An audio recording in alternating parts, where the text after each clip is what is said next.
Então a responsabilidade, ela não precisa da regulação exterior. É você fazer, é você optar, escolher que atitude tomar, por algo muito simples que nós denominaríamos filosoficamente de juízo moral. É a escolha. Isso está certo, mesmo que alguém ache errado.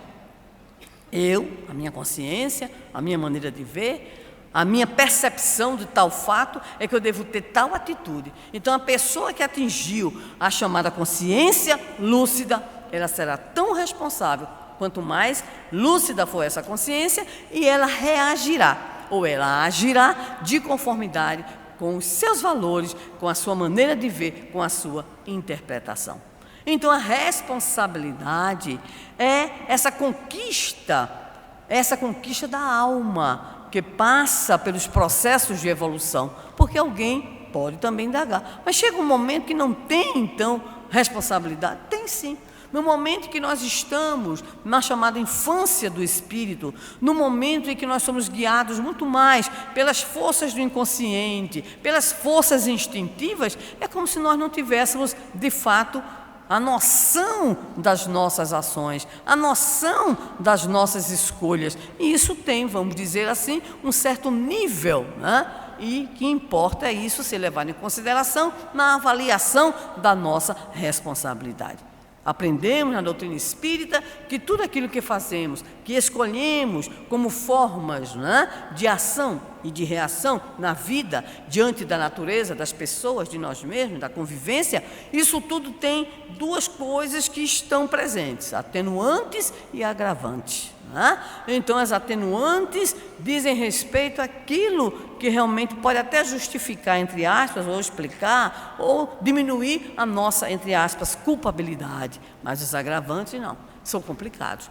Por isso, Jesus vai nos dizer, em dado momento do seu contato com os fariseus e com aqueles que o admoestavam: enquanto dizeis que não sabeis, tudo bem, mas quando dizeis que sabes, aí então a coisa, usando a expressão mais nossa, a coisa pega, aí é pecado, aí é erro. Ou seja, quanto mais nós temos o volume do conhecimento, quanto mais oportunidade do desenvolvimento de uma consciência lúcida, mais responsabilidade diante das nossas escolhas, diante daquilo que fazemos na nossa vida, no dia a dia, e isso diz respeito também aos nossos planejamentos reencarnatórios.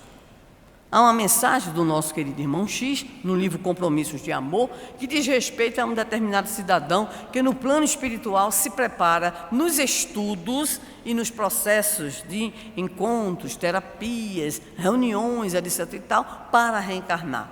Alguém que tinha no seu currículo débitos muito graves com o cristianismo, e aí então pede, e a intercessão de companheiros espirituais, de amigos espirituais, isso tudo funciona também lá do outro lado, e ele então se prepara, leva um tempo para se preparar, cursos, estudos, terapêuticas, e ele reencarnaria no lar espírita, conheceria desde cedo o espiritismo, e a narrativa os irmãos já devem conhecer. Passa a infância, inteligência, brilhante, se torna inclusive alguém vinculado à magistratura, adolescente frequentando a casa espírita, o grupo espírita, jovem espírita, mediunidade, floresce, constitui casa espírita, e aí começa a situação complicada.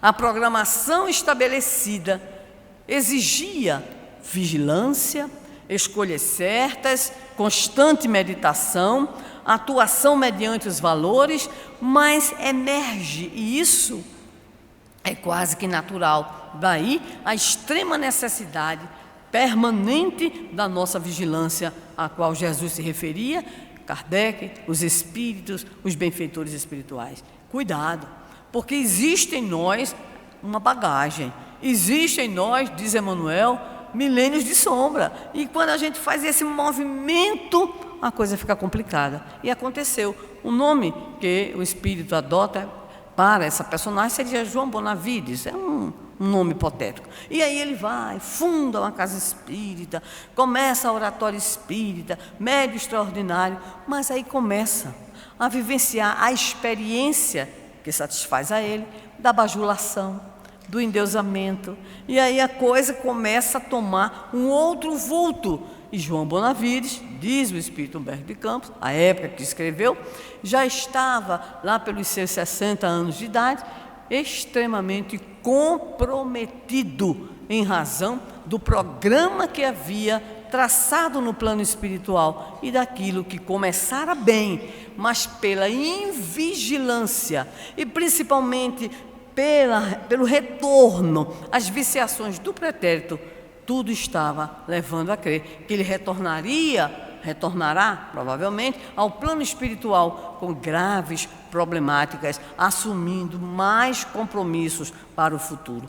Então, a nossa responsabilidade, ela é permanente em função do conhecimento que temos, em função do nível de consciência que nós já estamos tentando alcançar, porque ainda não encontramos, sem dúvida alguma, a chamada consciência lúcida e plena, porque ainda temos e carregamos conosco o conjunto das nossas profundas imperfeições. Então, queridos amigos e estimados irmãos, conclui para nós Joana de Ângeles: o despertar da consciência faculta, então, a responsabilidade a respeito dos atos em face do desabrochar dos códigos divinos que jazem em germe no ser. Ou seja, pelo processo de conscientização, por essa caminhada da consciência adormecida à consciência lúcida, nós vamos voltar à pergunta 621,